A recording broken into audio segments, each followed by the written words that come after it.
Okay, welcome everybody to the second ever Dask Demo Day. It's good to see people here. For context, this meeting started at a Dask developer meeting where we said, like, it's just hardcore developers here. How do we get people who are not hardcore developers to participate? And also, how do we talk about all the fun things that we're doing? We don't really have time in the community meetings to talk about fun things. So how Demo Day works is that we have a bunch of demos. Demos are between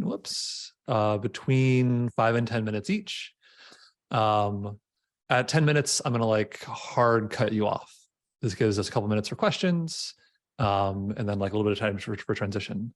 I'm actually gonna, so we've got a few things today. We've got Kevin Tile talking about lightning flashes. We've got Doug Davis sneaking in two, one with CLI and one with Dask Awkward.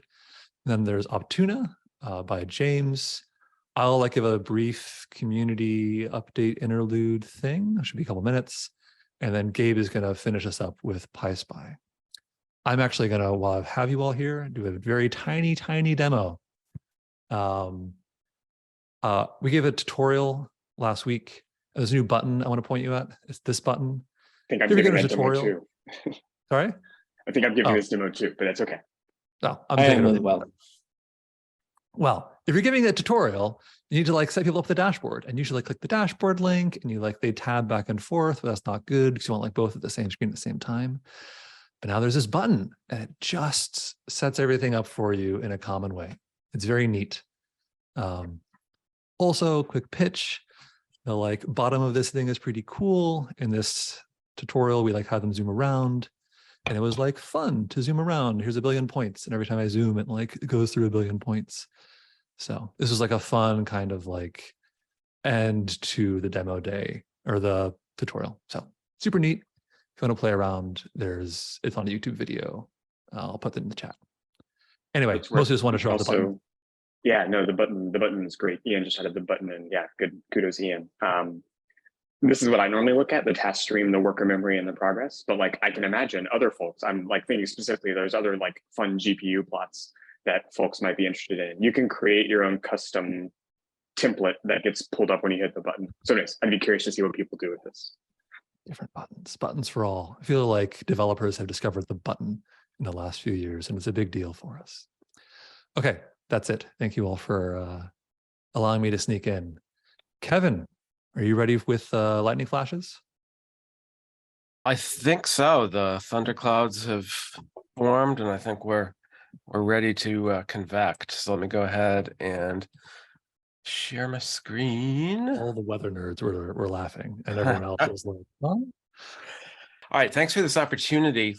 Like many things, this has been a year or two process that kind of started with a big thunderstorm event that we had in Eastern New York in October of 2020. At the time, I was teaching a fall semester class on pretty much the Pangeo ecosystem, and I was doing an exploration of pandas. And when we had this derecho come through that day, I thought, hey, this is a great opportunity to explore a data set that we've been maintaining here at UAlbany for over 20 years. And that data set is actually the National Lightning Detection Network. It was developed here in my department in the 1980s, and since then has gone through a couple of corporate hosts. Most recently, for the last probably 15 years or so, the data set is owned and the network operated by Vislaw, but due to our historical agreement and history developing NLDN, we maintain an archive and also distribute it real time to universities across the country. Also have this little historical icon, your very own NLDN coffee mug. So starting with just visualizing a few hours worth of data, of course, I started a process of how can I push this further and further. I can visualize an hour using pandas. Can I go to a day? Can I go to a month? Can I go to a year? Can I go to the entire data record? So this little notebook that I'm going to show is sort of my step through this effort, and ultimately leverages Dask. So I have a partial live demo here, and if that doesn't work, I have something already fully rendered. But just to give you a little sense as to what this data frame looks like, it's just a standard CSV-like format with dates and latitudes and longitudes, current. And interesting here is an indication of whether the lightning was cloud to ground or intra or intercloud. And obviously the cloud to ground kind of impacts us directly. So that's of special interest. So I went through a bunch of different recipes here. Back when I was doing the class in 2020, I was running it on just a CPU with no GPU enabled. And even though I'd heard of Dask, had not had the opportunity to explore it. So first thing I tried to do is load in a fairly large summer month's worth of lightning data. That was August 2020. August is pretty much a peak time for lightning across the CONUS, and that is about 40 or so, let's see, about 41 million flashes in that 1 month.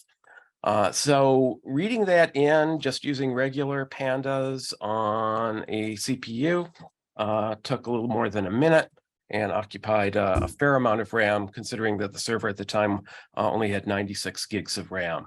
In 2021, we got a larger server, and the nice thing is that it had 2 Tesla GPUs, so that ends up coming into the mix.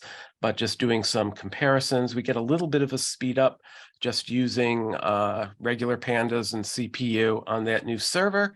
We continue to improve the performance, getting down to 45 seconds if we throw out some of the columns that we're not really that interested in. So going down to 6 from 11 columns. So now we are getting to the point where we are leveraging not only the faster server, but we're using a GPU and we're using an NVIDIA Rapids AI Python environment. So at this point, let's see if we can get this live demo going. And just to show you how quickly, this should be only on the order of a few seconds to read in this August 2020 data file, 4 seconds. You can visualize the data frame and see that it is about a little over 41 million flashes there. I came to a quick realization that it would be more efficient to represent this data in a non-ASCII format. So I started to explore Parquet and Feather.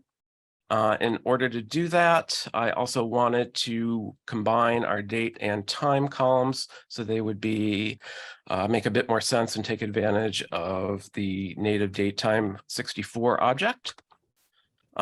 So here I'm just writing out this data frame that I'd originally read in CSV to Parquet. You see that it takes a few seconds to do so.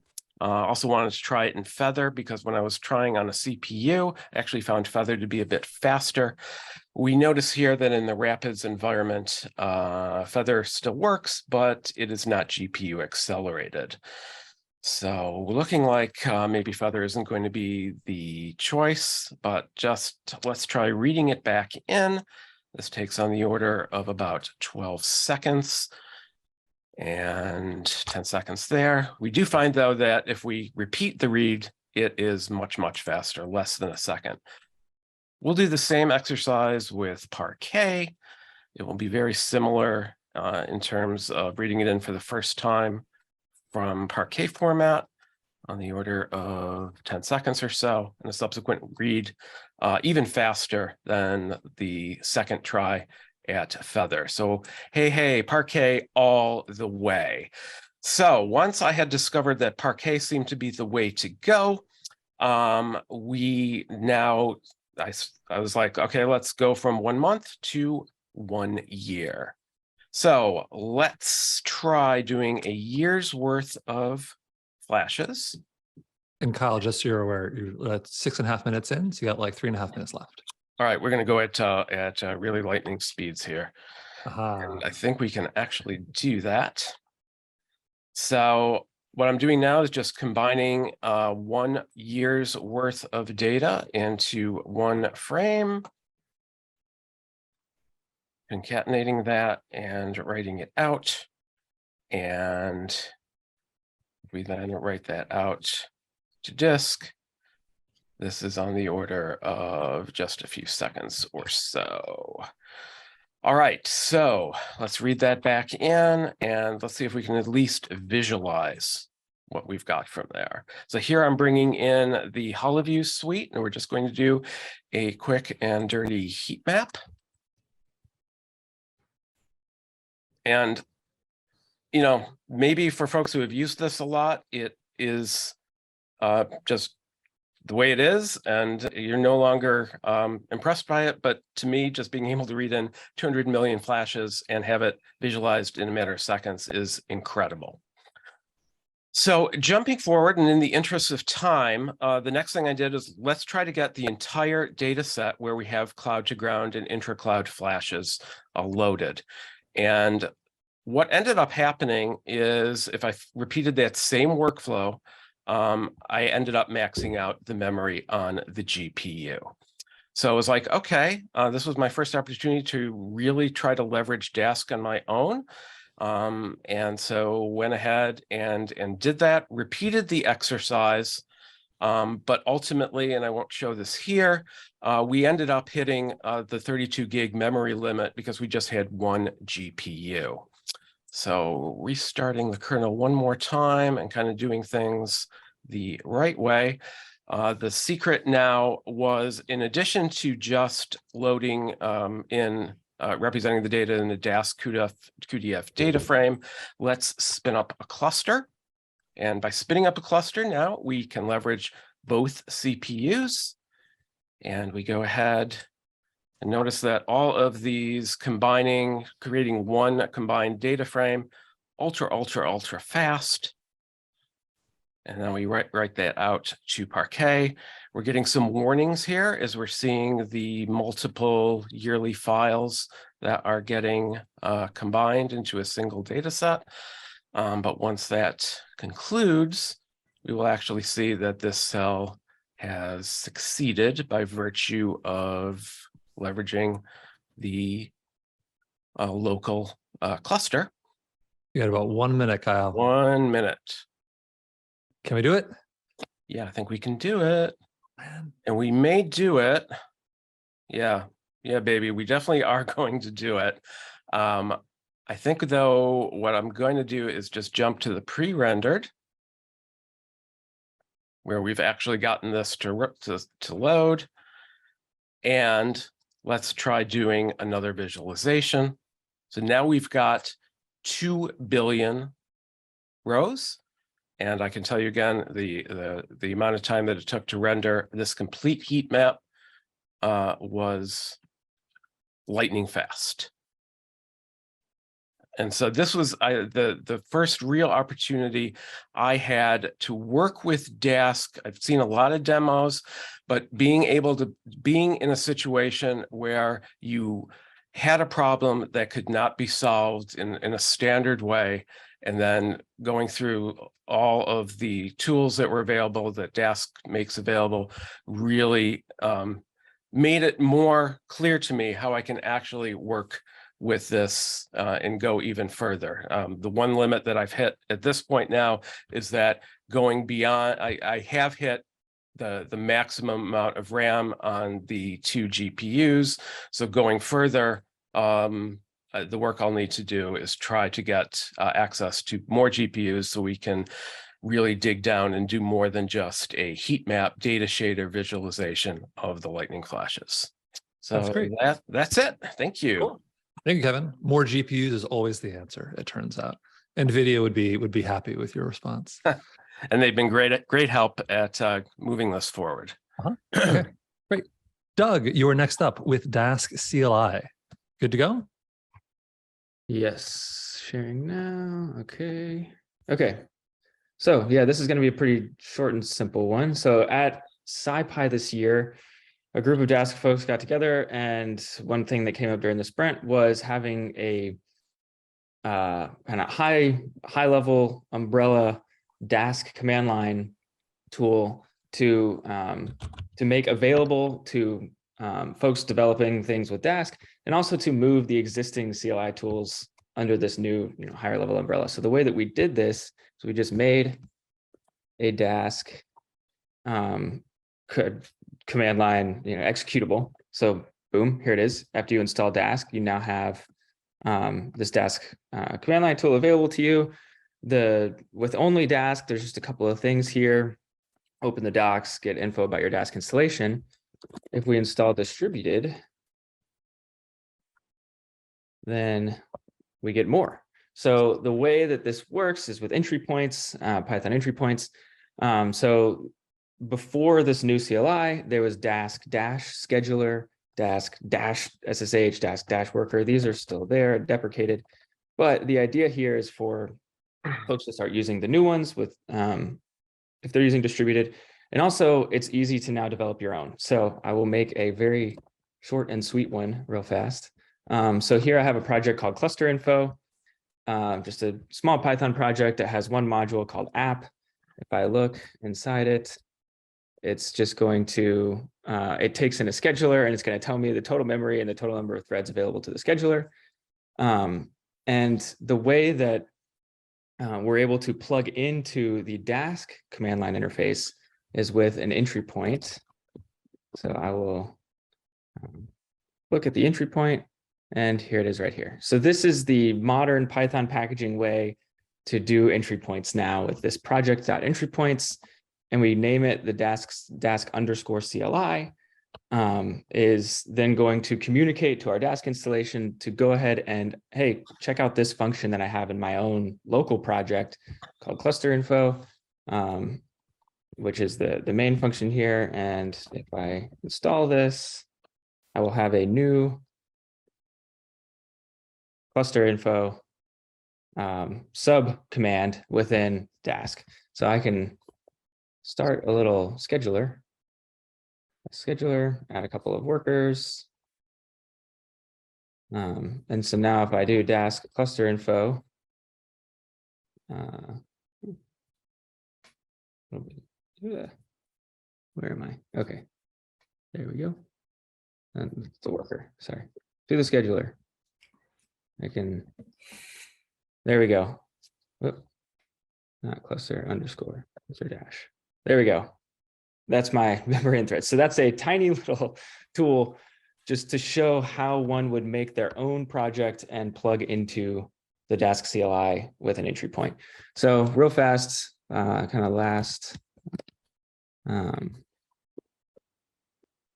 This is documented, in the Dask docs here under the command line interface page. So if you want to see more, that it goes through kind of exactly what I just showed. There's a little example there. So if this was a little quick, you can also hop over to the docs. But yeah, it'd be cool to see some more folks take advantage of this. I know that Jacob has the Dask control library, which is a much better version of what I just showed to give you information about your cluster. There's something that has been worked on by Jacob, and perhaps he'll plug this in. I think when we talked about this at the sprints, I know that's what came up. So anyway, that is the new Dask CLI. That's great. Thanks, Doug. Any questions for Doug?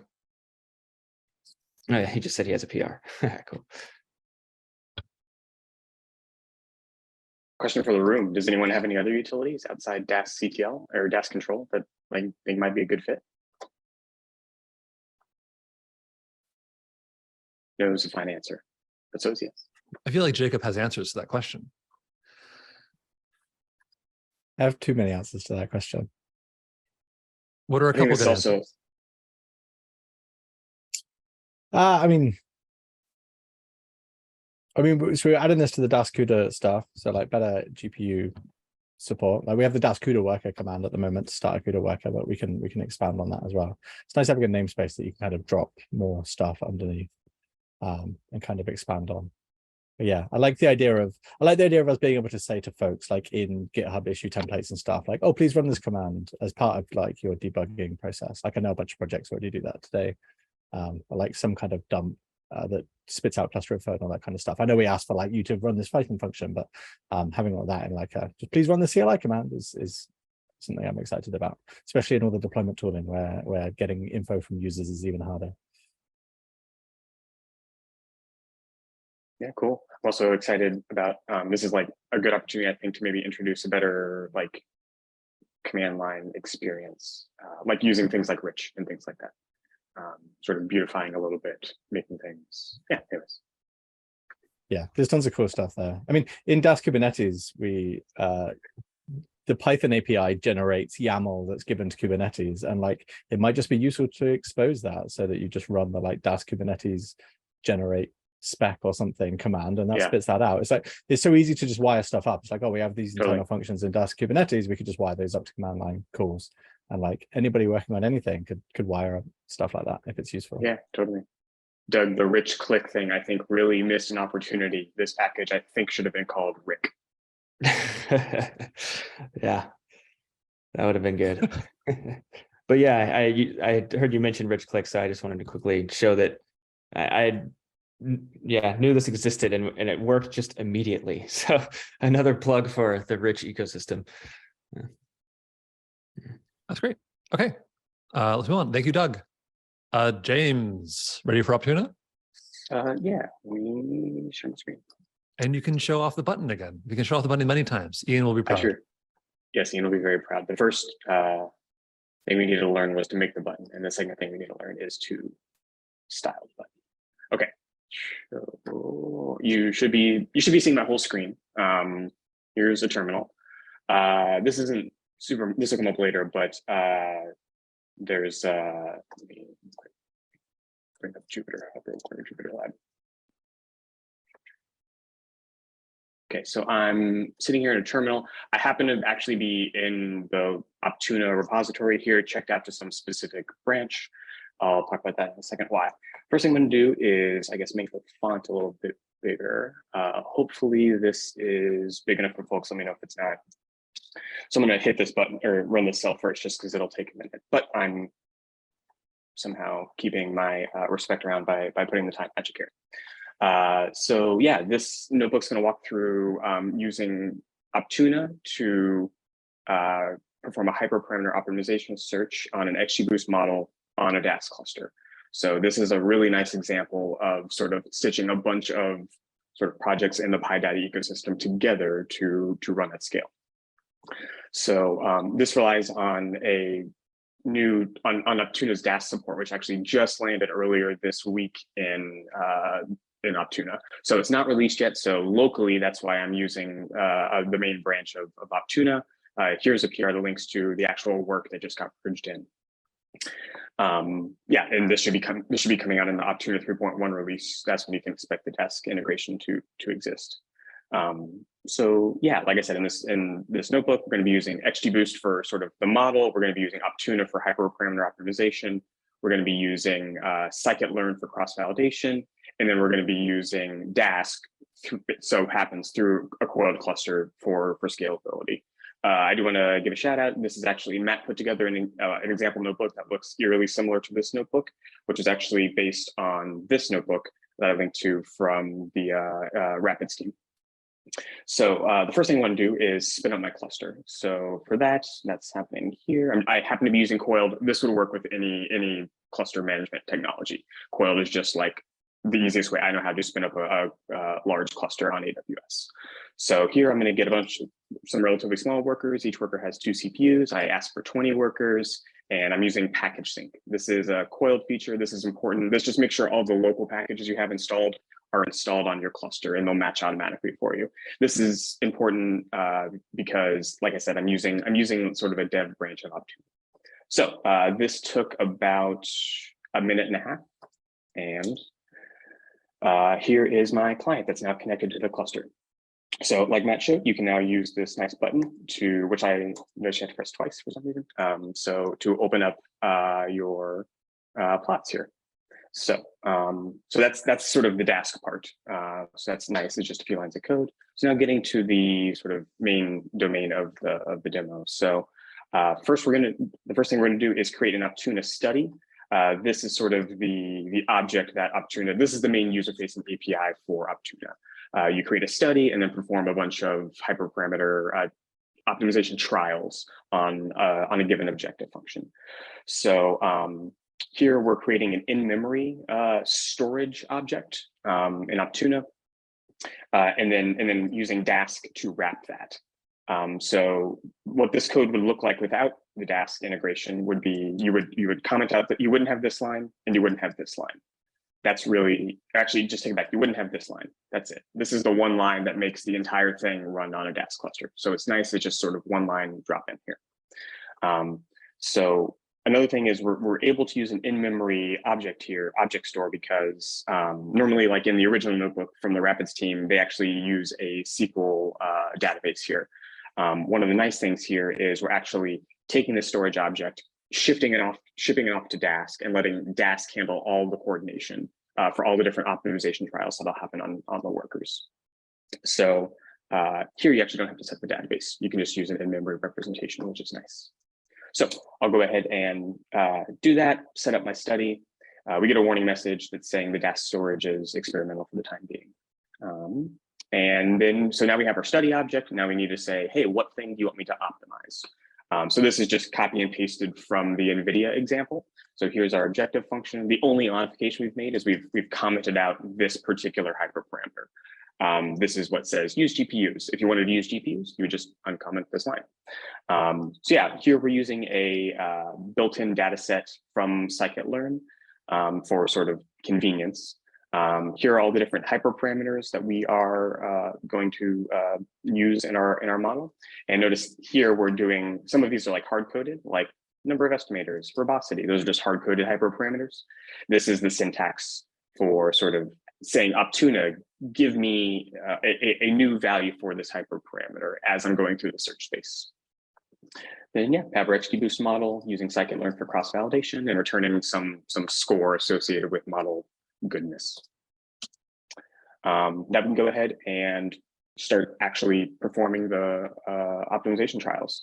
So normally what you do is just call study.optimize, like in non-Dask Optuna, you would just say study.optimize, tell me however many here's my objective function, tell me how many trials you want me to run. That actually still works with the Dask object, it just doesn't run on the Dask cluster. So if you want things to run on the Dask cluster, instead of running study.optimize locally in your client session, go ahead and submit it to the cluster. So here I'm going to submit 500 of these different optimization trials. So now we can see that happening on the cluster here. See, it's taking about a second each-ish per trial. And here you can see my 20 workers popping up. And we'll just let this run for a second.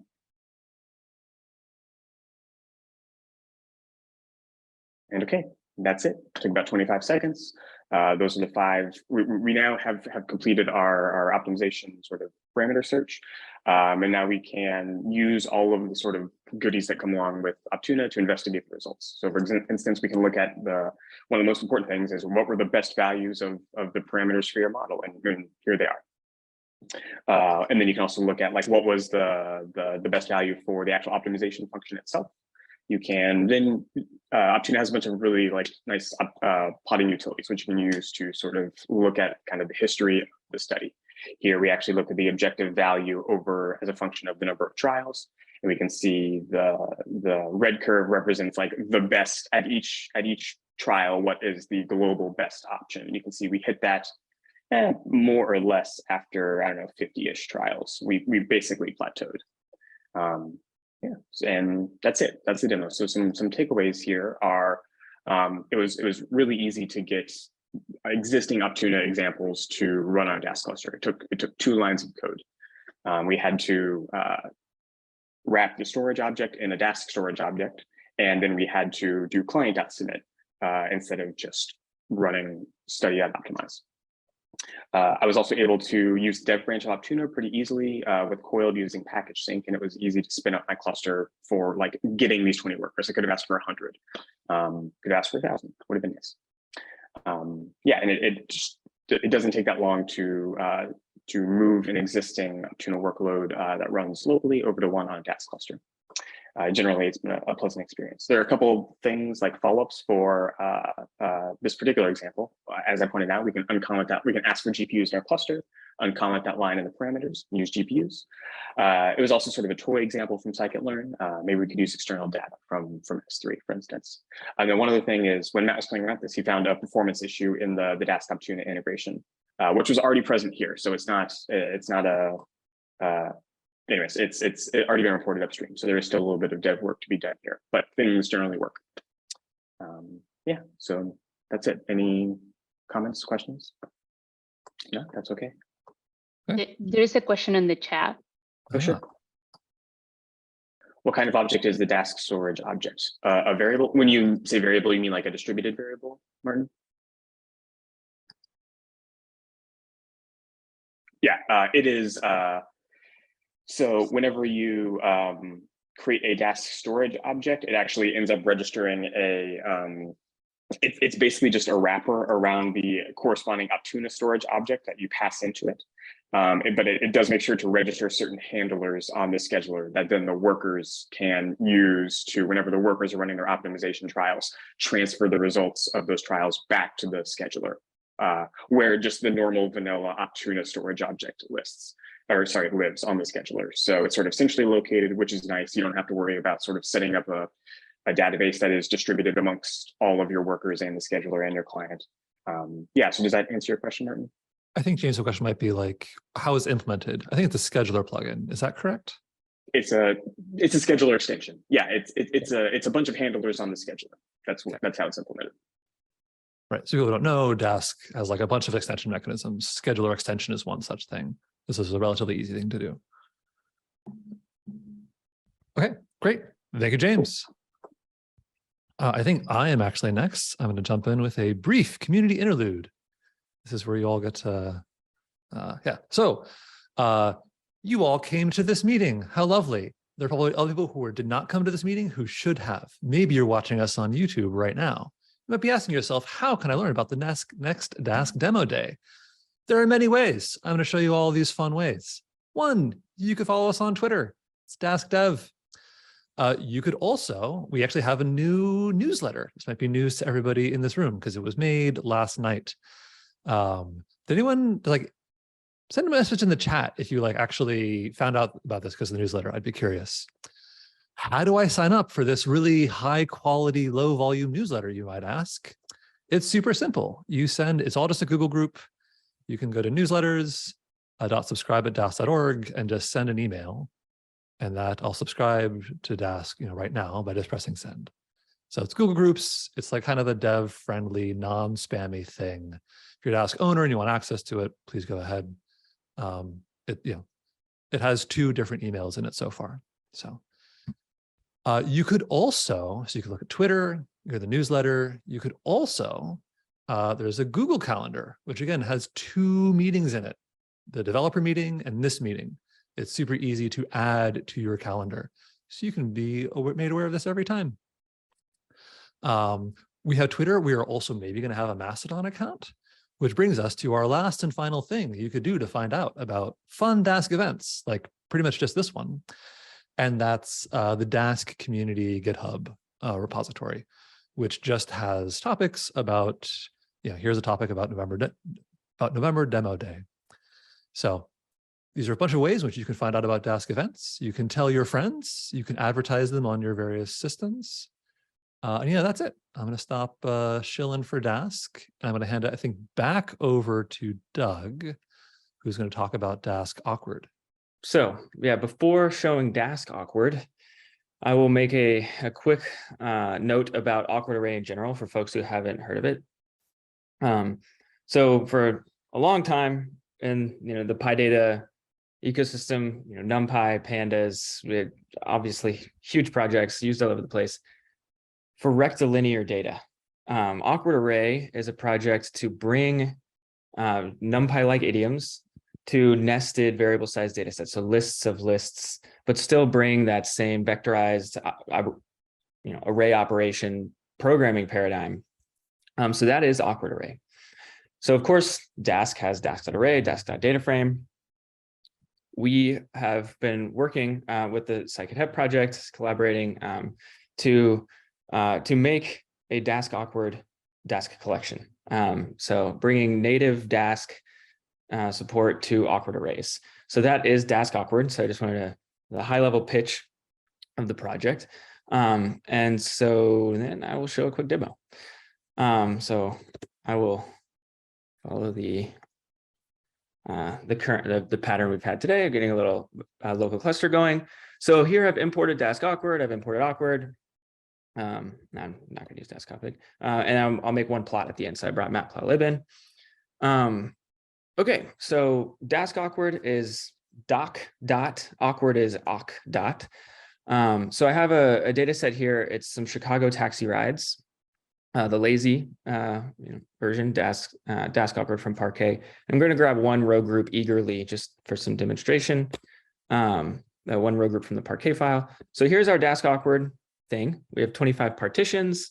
So I'll take this opportunity to say, Dask Awkward is partitioned like Dask Dataframe, just along one axis, because we don't know all of the information about the inner shapes and things. We can only partition along the outermost axis. So we have a single number of partitions here. And we can look inside and see a little bit more information about our data set. The data set has some fields. So there's a trip field, payment company, inside trip. There's also some more fields. So you see we're seeing some nesting, but we can actually look, I'll use the eager version to see a little bit more. So here, down below, it's kind of like calling dataframe.head, our dataframe show, where we can see some bits of information about the data set, but really the thing I want to focus on here is the structure here. We have trip, which has some information inside. It includes a path. And anytime we see var, there's some variable number of elements in there. We're not sure how many. So the total data set is 353 taxis, which and each taxi has some variable number of trips. And then each trip has some variable number of points along its path. And so these are some longitude and latitudes. So we have some number of taxis, each with some number of trips, each of variable length paths. So we have a very nested variable length data set here.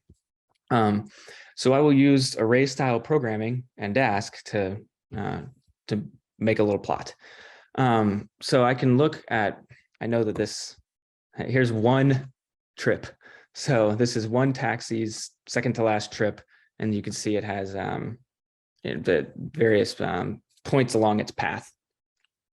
The way that we're able to get some information about the data set without doing any computes, so back to our lazy version, is we have this, we have the underscore meta, which is what we call a type tracer array. So it can tell us some things without doing a compute.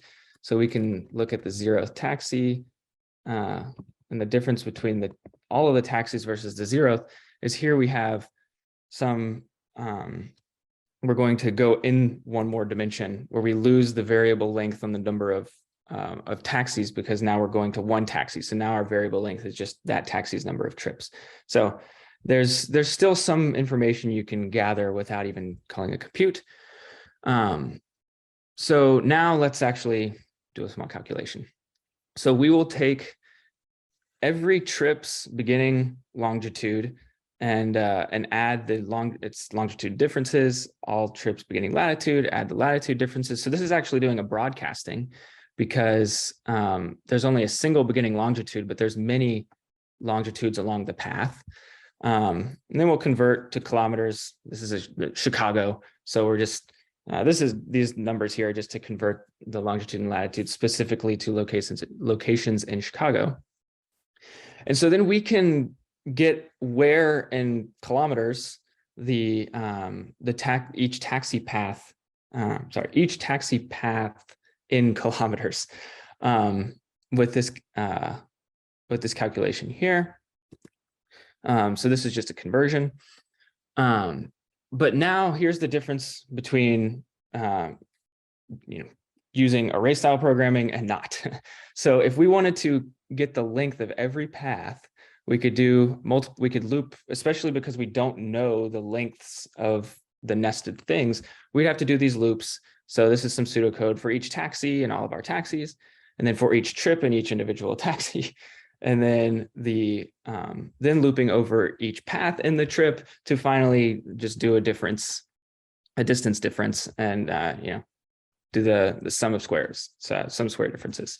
So this is not what we're going to do. We're actually going to use array style. So here we're grabbing every taxi, every trip, and here's our I+1 minus I by taking the all but the first minus all but the last. This could all be written and then taking the square root of the sum of these differences along the X and Y dimension.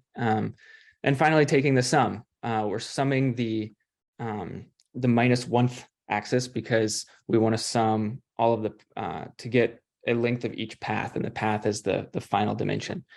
This could all be done in one line, of course, but just to make it a little bit more readable, put it out in 3. And here we haven't done any compute yet, but we have information about what we're going to get. We're going to get some variable number of taxis and variable number of trips, but each trip has a total length. And the question mark here is because some entries might have been none. So still haven't done a compute, but we've been able to do array style programming with this nested data set. So I'll finally go ahead and do the calculation. So the way that I'm doing the calculation is what I want to compare is what we calculated as a length to the actual length, which is part of the data set. So what I've done is I've flattened and filled with none, made none 0. So just to make a 2D histogram, so doc.flatten and doc.fill, fill none. These are just part of the Awkward API to clean up the data set for plotting a little bit. And I converted it to Dask array finally before doing a compute. So along the x-axis, we have the length of the trip that we calculated. And along the y-axis, we have the actual length of the trip that was stored in the data set. And we see they line up pretty well. There's some interesting little bits in here that could perhaps use further study. So that's just a simple calculation with Dask Awkward, or maybe not simple, actually. There's quite a bit of nesting in there. And the last thing I wanted to show, which is something we've been working on that I think is just kind of interesting for Dask audience, is something we're doing for column projection is figuring out the necessary columns in a data set. So this is bringing in a function that's kind of bleeding edge, not quite in Dask Awkward yet. I have a PR checked out at this point, but what we can do is we can see which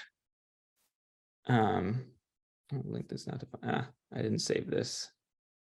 The lengths. There we go.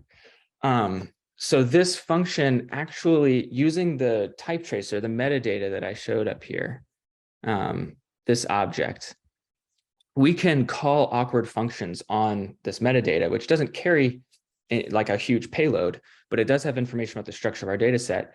And using that, we can see which columns with process of elimination, that's what this brute method is, which ones are necessary. And so if I were to add in, for example, I'm going to interrupt. You have about 1 minute left. This is okay. This is the last bit. Yeah.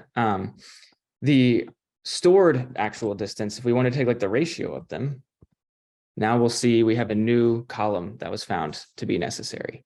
So this isn't checking for the other method to try to do column projection is checking for get item calls. But this actually allows us to go a little deeper into the nesting in a Parquet file, for example, and actually see which columns within columns were necessary to complete the calculation. So this really helps with optimizing reads. For example, we can essentially write out a calculation without worrying about defining exactly which parts of the file to read. And the calculation itself will just tell us which parts of the file we were going to need. So that's kind of a cool piece of Dask Awkward that we've been working on lately. So I wanted to shout that one out. But anyway, that's it for a quick look at Dask Awkward. Thank you, Doug. Any quick questions for Doug? I have a quick question. How are you storing data in memory?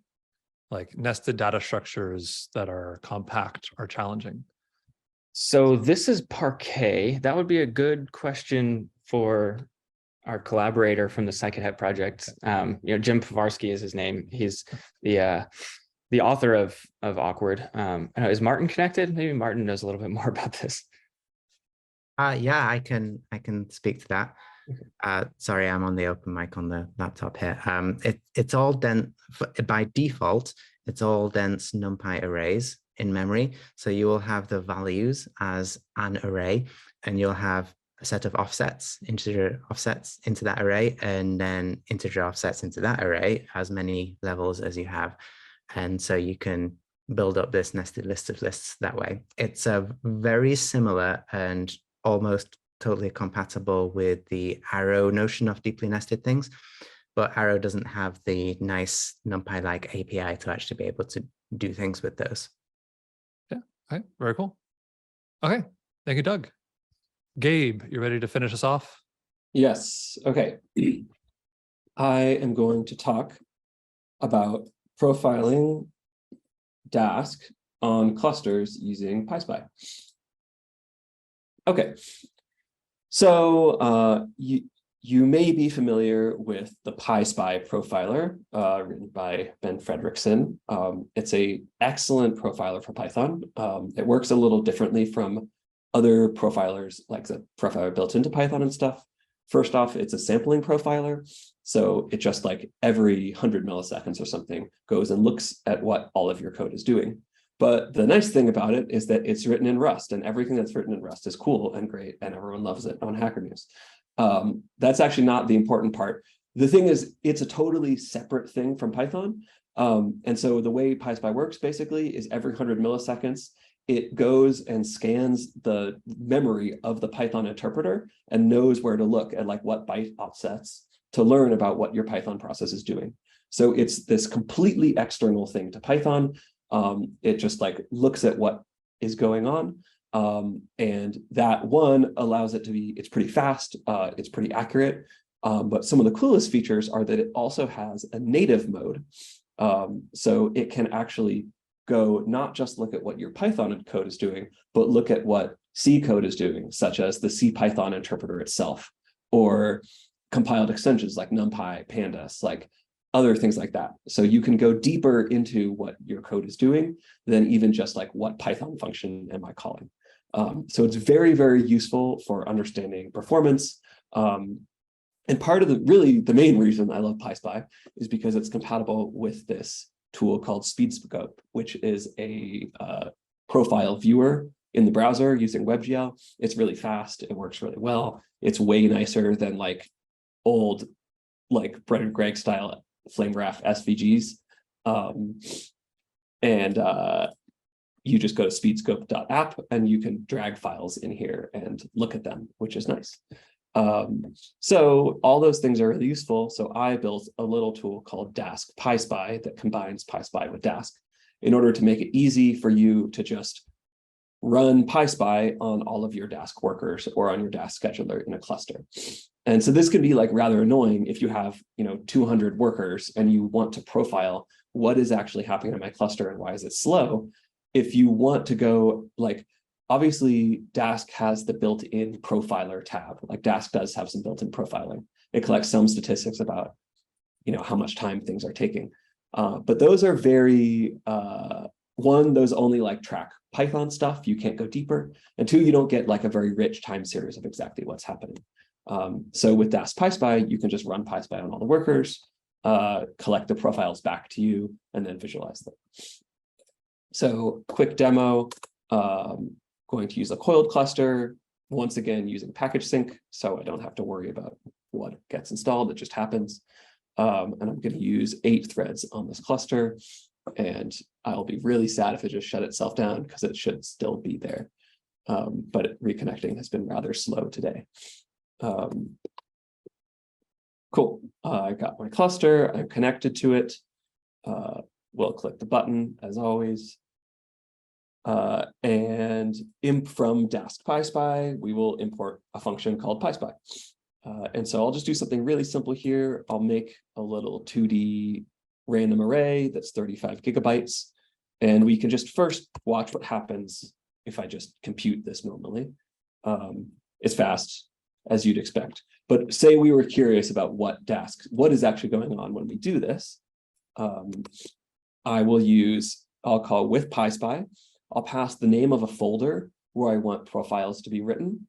And I'm going to set native equals true to use native mode profiling. And this is a little context manager. So everything, when you're inside the block, the profile runs. When you exit the block, the profile collects. So it'll run again. You can see that this is clearly slower than it was before. I feel like it makes things like about 2x slower to use the PySpy profiler. So you don't want this to always be on. But if you know that something is bad, it's a really useful tool for like looking at the performance. And so we can go, you can see here that in our array mean folder, we now have a bunch of JSON files. And just for convenience, Speedscope also has a CLI that you can install from NPM. So I'm just going to use that. And so I'm going to take one of these. There's one profile per worker. So we collected a profile on every worker, and I'll just run this, and it will open the Speedscope profile here. And I apologize, this is probably a little small for people, but it's difficult to zoom this in. And so this is the part that's like a bit overwhelming. You have maybe more information that you wanted here, and you have to know a little bit about how Dask works internally. This is a pretty kind of advanced profiling tool. This is not necessarily the place I'd start. But here, what we're looking at, PySpy records all the different threads. And so here we're looking at main thread. This is the Dask worker's internal process itself. So this is the async IO event loop on the Dask worker. And the thing that's cool about PySpy is that we have a time series of everything that happened. So I can zoom in and out, and I can see these timestamps, and I can actually like scrub through and see everything that it did. Or I can go up here to this left heavy view and see an aggregated view where all the same call stacks get merged together. And this is kind of a traditional flame graph where I can look at, okay, which things took the most time. And I can just see at a glance here that about 35% of the time the worker event loop was idle. The rest of the time it was doing stuff, and I can kind of look in and what stuff it might have been doing. There's like a bit of time doing reads and stuff, blocking on non-blocking IO. But what you're probably interested in is going to this Dask default threads. These are all of the worker threads that are running your actual code. So your stuff will be in here. And again, we have this time series, which kind of looks like we'd expect. There's a lot of boilerplate up top, but if we look down, we see a random sample, which you certainly can't read this, but this is coming from numpy/random/mtrand.cython in this is in compiled code. So we're seeing inside of the compiled NumPy library some of the things that it's doing. And if we go and look at left heavy, great, we're spending 64% of total time generating random arrays. That's about what we would expect. Interestingly, the event loop is the workers are idle about 20% of the time. So there's probably due to the fact that the event loop's a little slow, it's not putting enough work on the threads. Maybe we could get a little more performance out of here, but that's kind of like in Dask world. We don't have much time left, so I'll just show one more example of things behaving badly. So here's a random time series. It's got some stuff in it. I'm just going to do a simple group by this ID column and take the mean. And then here's another way that you can use this is I'll just call it persist. So I don't block my Jupyter notebook and I can still do stuff. And I'll remove any outputs that are sitting around. And so you can like call persist and be watching the dashboard and think like, why is this slow? This feels slower than I would have thought. Like, why is this weird, like kind of bursty computation? And decide, I'm just going to run PySpy. You can pass workers =1 to just record on one worker, or you could pass addresses, but I'll start recording here. And this is a pattern that I often use where I'll use the context manager and then put like an input block or a time.sleep block inside the context manager. Sure, I can make a better API for this, but like it's kind of handy because you can just decide like, nah, yeah, I think that was probably enough. Hit enter. Profile is going to collect and transfer back to your client. And then we can look at what we got. And so we got this one, and I will open that. And sometimes it picks different threads to show first, but here, main thread. Clearly, immediately, this looks super different from what we were seeing before. The other one was like lots of little, little tight, quick things. All these are like quite long, slow blocks. Like this thing itself is 1.8 seconds. Like that's really bad on an async IO event loop. That is like horrific. We should not be blocking an event loop that long. Why? Well, we go over to left heavy view and we can look at some of the things that are happening. And I happen to notice all these things at the bottom of all the call stack. They all say pthread cond timed wait at glibc 232. So this is obviously we're down at glibc. We're waiting on some condition. What is this? Well, I happen to have looked at this a lot. This is a Python GIL. We're looking at the things in the event loop trying to take the Python GIL, and some other thread has the Python GIL, and so they can't go back and return control to the event loop. We go over here and we look at our worker threads and see stuff that was going on. Like here we can see a sum in pandas group by, and we look at left heavy view. We can see that about 50% of the time in all the threads was spent trying to retake the GIL. So that this is like a really powerful tool to tell you, I had 8 threads here, but clearly the things that I thought didn't hold the GIL, hold the GIL. Like a lot of Panda stuff ends up needing the GIL. And so given that if I look in my threads and I look at the amount of time that's spent on the GIL, I'm probably not getting the most parallelism that I can out of all these cores because there's like so much of the time they're not actually getting to run.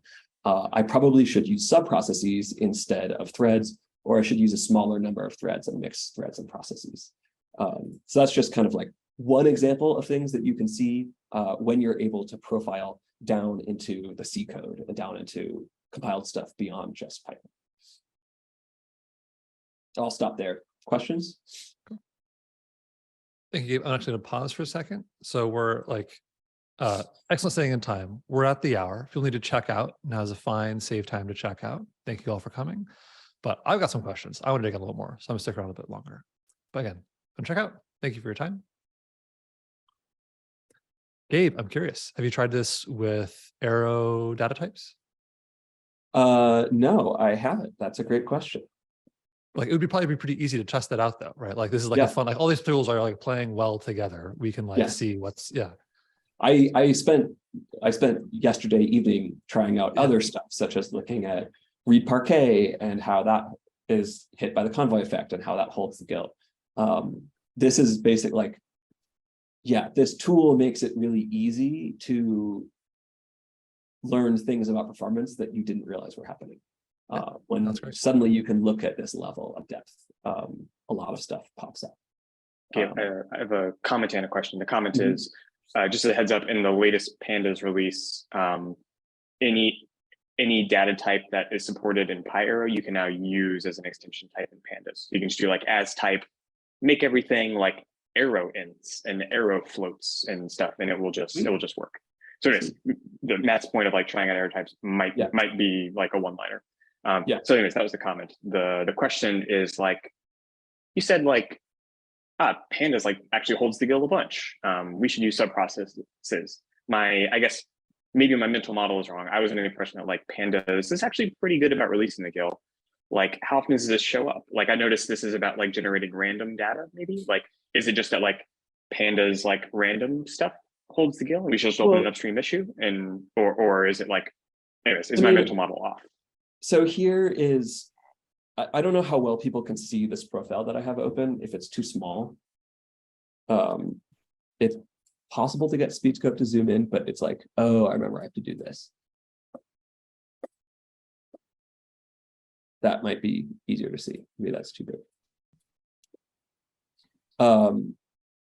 So, I mean, if we look here, we're in our left heavy view. So these are things taking the most of the time. Clearly, like make time series part is we're generating the data. That takes a lot of time.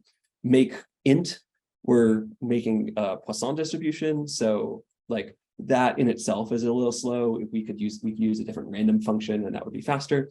But interestingly, like here we can see we're in NumPy. We're in, not in Pandas, but we're in NumPy random. And we see that generating the Poisson distribution, about half the time of that is trying to retake the GIL. We can look in our generating a float, and again, we see the GIL.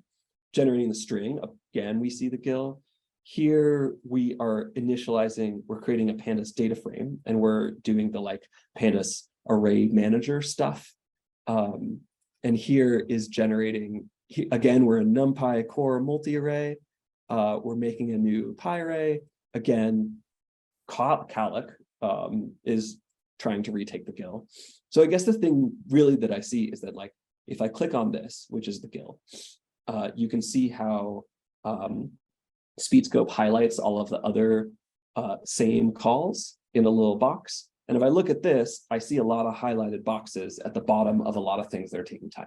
So what that kind of indicates to me is it's not like, oh, let's make a PR to NumPy to, I mean, maybe it is. I haven't really looked at this, but it doesn't feel quite like, oh, let's fix this one place in NumPy that it gets faster. It's kind of like, it actually looks like in places that aren't too surprising, such as constructing a data frame, it makes sense that you're going to need the GIL back at some point to do things like that. And that it's not just that there's one place where I'm seeing the GIL being taken, it's that I'm kind of seeing it show up in everything, some amount. I'm gonna interject. So actually, this will be fun to talk about. We should chat longer. I'm grabbing the GIL and being the person that's resulting in the GIL being grabbed a lot are two different things. Often in a contention issue, everybody has the problem, but the source is actually pretty concentrated. I wouldn't be surprised if you removed object D types that the source contention goes down, and yeah, everyone needs to grab the GIL for 1% of the time, but you'll be fine. Yes. Anyway, we should this will be a fun thing to chat about. I want to close out the video a little bit. I'm going to take over from you, Gabe, on the one thing actually I did want to mention, it's just for the recording. You can pip install Dask. You can pip install Dask PySpy, but one thing to know is that it can be a little tricky to run because it requires some privileges for PySpy to be able to go spy on your Python process. So if you use the coiled platform, coiled already has all set up for you. It just works out of the box. If you're not using coiled, you probably have to use sudo, or if you're using Docker, you have to change your security privileges, add some privileges. So it can be a little fiddly to set up. Just to these things are easy, but you have to read some docs and get the right. It'd work well an HPC environment though, presumably, and locally. Yes, presumably. Right? Yeah, locally you can get it to work easily. HPC you can get it to work easily. It's mostly just if you're running in Docker, you have to do something to Docker, which is very safe and fine, but you have to change a default. Cool, good to mention. So yeah, thank you everyone for coming. I want to end again with just this note about ways in which you can sign up in the future to do your very own demo. We would love to have people who are not Dask maintainers. We had a few of those today. So yeah, anybody can participate in this. I would love to see both developers playing with things like Dask PySpy, but also users visualizing things like a lot of lightning strikes. So come on by. We'd love to hear more about what you do. Thanks.